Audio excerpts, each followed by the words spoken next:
ಎಲ್ಲ ಮಾಧ್ಯಮದ ಮಿತ್ರರಿಗೆ ಶುಭ ಮುಂಜಾನೆ ಹೇಳುತ್ತಾ, ಶ್ರೀ ಮುತ್ತಪ್ಪ ಕ್ಷೇತ್ರ ಪುನರ್ ಪ್ರತಿಷ್ಠಾ ಹಾಗೂ ಬ್ರಹ್ಮಕಲಶೋತ್ಸವ ಇದೇ ಫೆಬ್ರವರಿ 18 ಬುಧವಾರದಿಂದ 24 ಮಂಗಳವಾರದವರೆಗೆ ನಡೆಯಲಿದೆ. ಈ ಹಿಂದಿನ ಅದರ ಬಗ್ಗೆ ಪ್ರೆಸ್ ಮೀಟಿಗೆ ಈಗಾಗಲೇ ನಮ್ಮ ಇದರ ಗೌರವಾಧ್ಯಕ್ಷರಾದ ಶ್ರೀ ಮೋನಪ್ಪ ಭಂಡಾರಿ ಅವರಿದ್ದಾರೆ. ಅವರಿಗೂ ನಾನು ಸ್ವಾಗತಿಸುತ್ತೇನೆ. ಅದೇ ರೀತಿ ಪ್ರಧಾನ ಕಾರ್ಯದರ್ಶಿಯಾದ ಹರೀಶ್ ರೈ ಇದ್ದಾರೆ, ಅವರಿಗೂ ಸ್ವಾಗತಿಸ್ತೇನೆ. ಮಹಿಳಾ ಗೌರವಾಧ್ಯಕ್ಷರಾದ ಶಕಿಲಾ ಕಾವ ಇದ್ದಾರೆ, ಅವರಿಗೂ ನಾನು ಸ್ವಾಗತಿಸ್ತೇನೆ. ಅದೇ ರೀತಿ ಮಹಿಳಾ ಗೌರವಾಧ್ಯಕ್ಷರಾದ ಸುಮನಾ ಶರಣ್ ಇದ್ದಾರೆ, ಅವರಿಗೂ ನಾನು ಸ್ವಾಗತಿಸ್ತೇನೆ. ಅದೇ ರೀತಿ ಆಡಳಿತ ಕಮಿಟಿಯ ಮುತ್ತಪ್ಪ ಕ್ಷೇತ್ರದ ಆಡಳಿತ ಕಮಿಟಿಯ ಪ್ರದೀಪ್ ಕುಮಾರ್ ಇದ್ದಾರೆ, ಅವರಿಗೂ ನಾನು ಸ್ವಾಗತಿಸ್ತೇನೆ. ಅದೇ ರೀತಿ ಇಲ್ಲಿ ನೆರೆದ ಎಲ್ಲ ಮಾಧ್ಯಮ ಮಿತ್ರರಿಗೂ ಬಂಧುಗಳಿಗೆ ಹೃತ್ಪೂರ್ವಕ ಸ್ವಾಗತವನ್ನು ಬಯಸ್ತೇನೆ. ಕಿಶೋರ್ ಕೊಟ್ಟಾರಿ, ಅಧ್ಯಕ್ಷರು, ಶ್ರೀ ಮುತ್ತಪ್ಪ ಕ್ಷೇತ್ರ.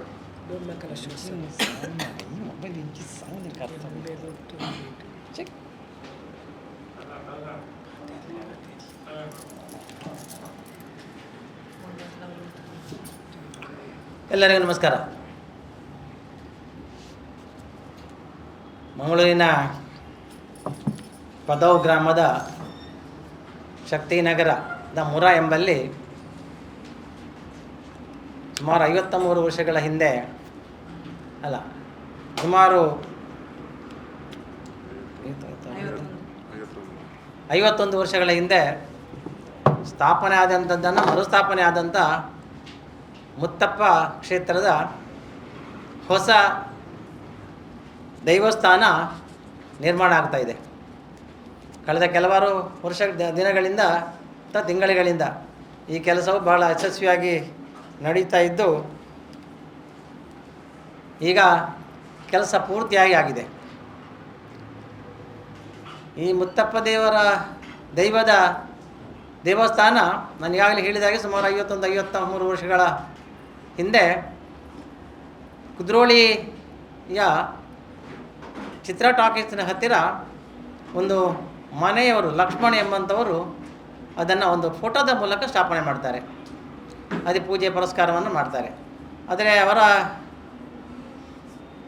ಪ್ರಾಯದ ನಿಮಿತ್ತವಾಗಿ ಅವರಿಗೆ ಅದನ್ನು ಮುಂದುವರಿಸಿ ಹೋಗಲಿಕ್ಕೆ ಆಗಿಲ್ಲ. ಸ್ವಲ್ಪ ಸಮಯದ ನಂತರ ಅವರ ಮಿತ್ರರಾದಂಥ ರಾಘವನ್ ಎಂಬವರಿಗೆ ಅದನ್ನು ತಿಳಿಸ್ತಾರೆ. ಅವರು ಅದನ್ನು ಒಪ್ಪಿಕೊಂಡು ಬೇರೆ ಬೇರೆ ಹಿರಿಯರನ್ನು ಪ್ರಮುಖರನ್ನು ಸೇರಿಸಿಕೊಂಡು ಒಂದು ಚರ್ಚೆ ಮಾಡಿ ಒಂದು ಹೊಸ ಆಯಾಮಕ್ಕೆ ಕೊಡಬೇಕು ಎಂಬುದಾಗಿ ಚಿಂತನೆ ಮಾಡುತ್ತಾ ಅವರ ಪರಿಚಯದ ಜಾಗ ಆದಂಥ ಬಹಳ ಕಾಡು ಸ್ಥಳ ಇದ್ದಂಥ ಮುರ, ಶಕ್ತಿನಗರದ ಮುರ, ಅಲ್ಲಿ ಇದನ್ನು ಒಂದು ಅದ್ಧೂರಿಯ ಪ್ರತಿಭಟನೆಯ ಮೂಲಕ ಕೊಂಡು ಹೋಗಿ ಅಲ್ಲಿ ಸ್ಥಾಪನೆ ಮಾಡಿದ. ಅಲ್ಲಿಂದ ಸತತವಾಗಿ ಇದರ ಪೂಜೆ ಪುರಸ್ಕಾರಗಳು ನಡೀತಾ ಇತ್ತು.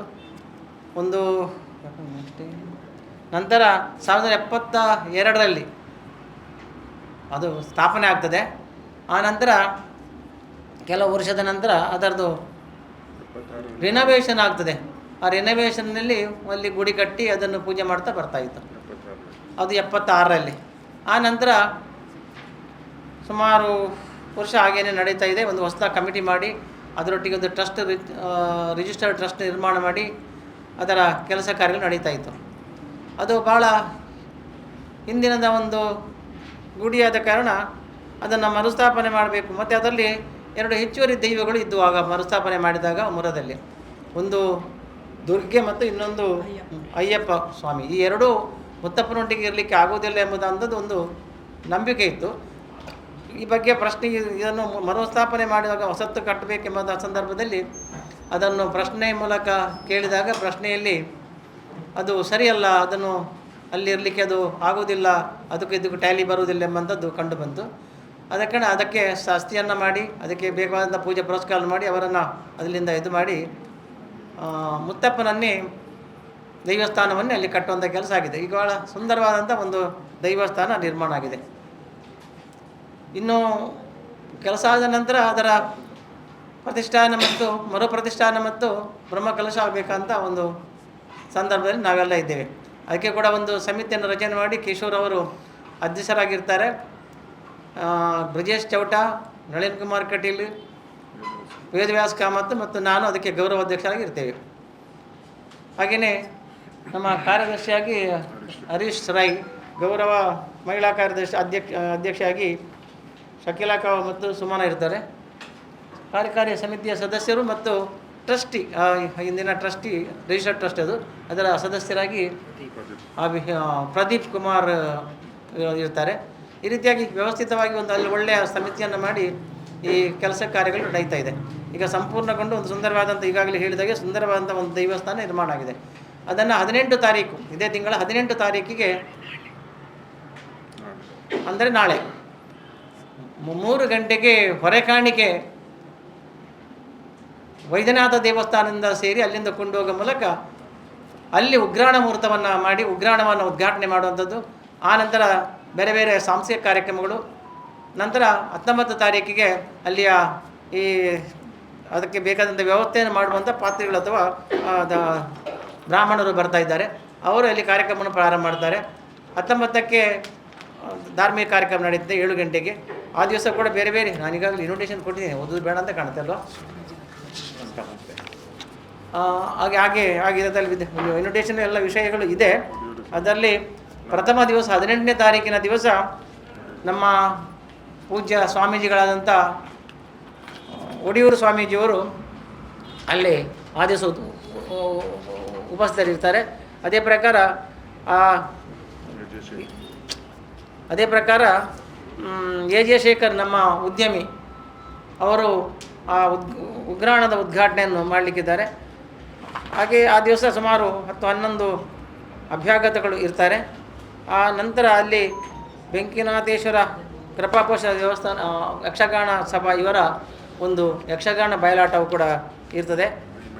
ಅದರ ಹೆಸರು ಮಹಿಮೆದ ಮಂತ್ರ ದೇವತೆ ಎಂಬಂಥ ಯಕ್ಷಗಾನ ಅಲ್ಲಿ ಪ್ರಚಾರಗೊಳ್ತದೆ. 19 ತಾರೀಕಿಗೆ ಮಾನ್ಯ ಸ್ವಾಮೀಜಿಗಳಾದಂಥ ಯೋಗಾನಂದ ಸರಸ್ವತಿ ಸ್ವಾಮೀಜಿಯವರು ಬರ್ತಾರೆ, ಕೊಂಡೆವರು ಆಶ್ರಮದವರು. ಅವರು ಆಶೀರ್ವಾದ ಮಾಡ್ತಾರೆ. ಧಾರ್ಮಿಕ ಭಾಷಣವನ್ನು ಅಥವಾ ಧಾರ್ಮಿಕ ಉಪನ್ಯಾಸವನ್ನು ಕುಂಟಾರ ರವಿ ಶಾಸ್ತ್ರಿಯವರು, ಕೇರಳದಲ್ಲಿ MLAಗೆ ಇದ್ದವರು, ಅವರು ಆ ಧಾರ್ಮಿಕ ಭಾಷಣವನ್ನು ಮಾಡ್ತಾರೆ. ಅಧ್ಯಕ್ಷತೆಯನ್ನು ಕಿಶೋರ್ ಕೊಟ್ಟಾರಿ ವಹಿಸ್ತಾರೆ. ಆನಂತರ ತುಂಬ ಪ್ರಮುಖರು ಆ ದಿವಸ ಉಪಸ್ಥಿತರಿರ್ತಾರೆ. ಅದನ್ನು ಕೂಡ ನಾನು ಕೊಟ್ಟಿದ್ದೆ, ಅದಕ್ಕೆ ಓದುವಂಥ ಅಗತ್ಯ ಇಲ್ಲ ಅಂತ ಕಾಣುತ್ತೆ. ಹಾಗೆಯೇ ಆ ದಿವಸ ಸಂಜೆ ನಾಟ್ಯ ವೈಭವ ಎಂಬಂಥ ಒಂದು ನೃತ್ಯ ಇರ್ತದೆ. ಆ ನಂತರ ಭಕ್ತಿಗೀತೆ ರಸಮಂಜರಿ ಕಾರ್ಯಕ್ರಮಗಳು ಇರ್ತದೆ. 20ಕ್ಕೆ ಆ ದಿವಸ ರಾಜಶೇಖರಾನಂದ ಸ್ವಾಮಿ ಗುರುಪುರ ಮಠದ ಸ್ವಾಮೀಜಿಯವರು ಬರ್ತಾರೆ. ಅವರು ಆಶೀರ್ವಚನ ಮಾಡ್ತಾರೆ. ಧಾರ್ಮಿಕ ಉಪನ್ಯಾಸವನ್ನು ಡಾಕ್ಟರ್ MB ಪುರಾಣಿಕರವರು, ಅವರು ಅಧ್ಯಕ್ಷರು, ಶಾರದಾ ವಿದ್ಯಾಸಂಸ್ಥೆ ಅವರು ಮಾಡ್ತಾರೆ. ಅಧ್ಯಕ್ಷತೆಯನ್ನು ಮಂಗಳೂರಿನ ನಗರದ ಶಾಸಕರಾದಂಥ ವೇದವ್ಯಾಸ್ ಕಾಮತ್ ಅವರು ವಹಿಸಿಕೊಳ್ತಾರೆ. ಆ ದಿವಸ ಹಿಂದಿನ MP ನಳಿನ್ ಕುಮಾರ್, ಕ್ಯಾಪ್ಟನ್ ಗಣೇಶ್ ಕಾರ್ನಿಕ್ ಮತ್ತು ಹಿರಿಯ ಇದರ ಬೇರೆ ಬೇರೆ ದೊಡ್ಡ ಸ್ವಲ್ಪ ಪ್ರಮುಖ ಗೌರವಾನ್ವಿತ ವ್ಯಕ್ತಿಗಳು ಆ ದಿವಸ ಅಭ್ಯಾಗತರಾಗಿ ಭಾಗವಹಿಸ್ತಾರೆ. ಸಂಜೆಗೆ ಎಲ್ಲ ದಿವಸಗಳು ಅನ್ನ ಸಂತರ್ಪಣೆ ಇರ್ತದೆ, ಮಧ್ಯಾಹ್ನ ಮತ್ತು ಸಂಜೆಗೆ. ಆ ದಿವಸ ಕಾಪು ರಂಗತರಂಗ ಕಲಾವಿದ ಹಾಸ್ಯಮಯ ಅವರು ನಾಟಕವನ್ನು ಶೋಭಾಜಿ ಎಂಬಂಥ ಹೆಸರಿನ ನಾಟಕವನ್ನು ಆಡಿ ತೋರಿಸಲಿಕ್ಕಿದ್ದಾರೆ. ಆ ದಿವಸ ಕೂಡ ಅನ್ನ ಸಂತರ್ಪಣೆ ಇರ್ತದೆ. ನಂತರ 21ನೇ ತಾರೀಕಿಗೆ ಅದು ಧಾರ್ಮಿಕ ಕಾರ್ಯಕ್ರಮದ ಕಡೆಯ ದಿನ. ಆ ದಿವಸ ಮೋಹನ್ ದಾಸ್ ಪರಮಹಂಸ ಸ್ವಾಮೀಜಿ ಮಾಣಿಲಧಾಮ ಅವರು ಆಶೀರ್ವಚನ ಮಾಡಲಿಕ್ಕಿದ್ದಾರೆ. ಧಾರ್ಮಿಕ ಉಪನ್ಯಾಸವನ್ನು ಡಾಕ್ಟರ್ ಪ್ರಭಾಕರ ಭಟ್ ಕಲ್ಲಡ್ಕ ಇವರು ಮಾಡಲಿಕ್ಕಿದ್ದಾರೆ. ಅಧ್ಯಕ್ಷತೆಯನ್ನು ನಾನೇ ವಹಿಸ್ಕೊಳ್ತಿದ್ದೀನಿ ಆ ದಿವಸ MP ಅವರು, ನಮ್ಮ ಬ್ರಿಜೇಶ್ ಚೌಟ ಅವರು ಉಪಸ್ಥಿತರಿರ್ತಾರೆ. ಕೃಷ್ಣಪಾಲೆಮಾರು, ಹಾಗೆ ಬೇರೆ ಬೇರೆ ಪ್ರಮುಖ ಡಾಕ್ಟರ್ ಪ್ರಕಾಶ್ ಶೆಟ್ಟಿ ಬೆಂಗಳೂರು, ಇವರೆಲ್ಲ ಅಭ್ಯಾಗತರಾಗಿ ಅಲ್ಲಿ ಆ ದಿವಸ ಇರ್ತಾರೆ. ಮಧ್ಯಾಹ್ನ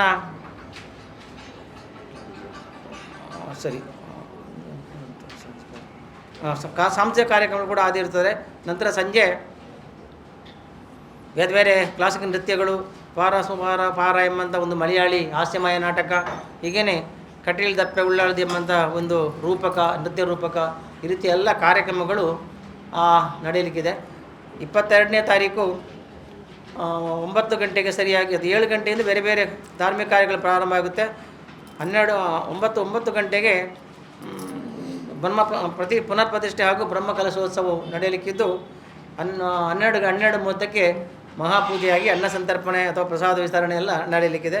ಆನಂತರ 23ರಿಂದ 25ರವರೆಗೆ ಬೇರೆ ಬೇರೆ ಕಾರ್ಯಕ್ರಮಗಳು ನಡೆಯಲಿಕ್ಕಿದೆ. ಒಟ್ಟು 24 ತಾರೀಕಿನವರೆಗೆ ಇಲ್ಲಿ ಕಡೆಯ ದಿವಸ ಮುತ್ತಪ್ಪನ ಕೋಲ ಮತ್ತು ಗುಳಿಗ ಕೋಲ ಮತ್ತು ಇತರ ಧಾರ್ಮಿಕ ವಿಧಿವಿಧಾನಗಳು ಕೂಡ ಅದು ನಡೆಯಲಿಕ್ಕಿದೆ 23, 24ರಂದು. ಅಂತೂ 7 ದಿವಸದ ಕಾರ್ಯಕ್ರಮ 6 ದಿವಸದ ಕಾರ್ಯಕ್ರಮ ಈ ಒಂದು ದೇವಸ್ಥಾನದಲ್ಲಿ ನಡೆಯಲಿಕ್ಕಿದೆ. ಈ ಕಾರ್ಯಕ್ರಮಕ್ಕೆ ಬೇರೆ ಬೇರೆ ಪರವೂರ ದಾನಿಗಳು ಮತ್ತು ಭಕ್ತಾದಿ ಬಂಧುಗಳು ಬರಲಿಕ್ಕಿದ್ದಾರೆ. ಎಲ್ಲರೂ ಸಹಕಾರ ಬಯಸ್ತಾ ಈ ಒಂದು ಕಾರ್ಯಕ್ರಮ ಯಶಸ್ವಿಗಾಗಿ ಪರವೂರಿನ ಎಲ್ಲ ಜನತೆ ಅಲ್ಲಿ ಬಂದು ಆಗಮಿಸಿ ಅಲ್ಲಿಯ ಪ್ರಸಾದವನ್ನು ಸ್ವೀಕರಿಸುವ ಮೂಲಕ ಕೃತಾರ್ಥರಾಗಬೇಕು ಎಂಬುದಾಗಿ ನಾನು ಪ್ರಾರ್ಥನೆಯನ್ನು ಮಾಡ್ತಾಯಿದ್ದೀನಿ. ಏನಾದರೂ ಕೇಳಲಿಕ್ಕಿದೆ ಕೇಳ್ಬೋದು.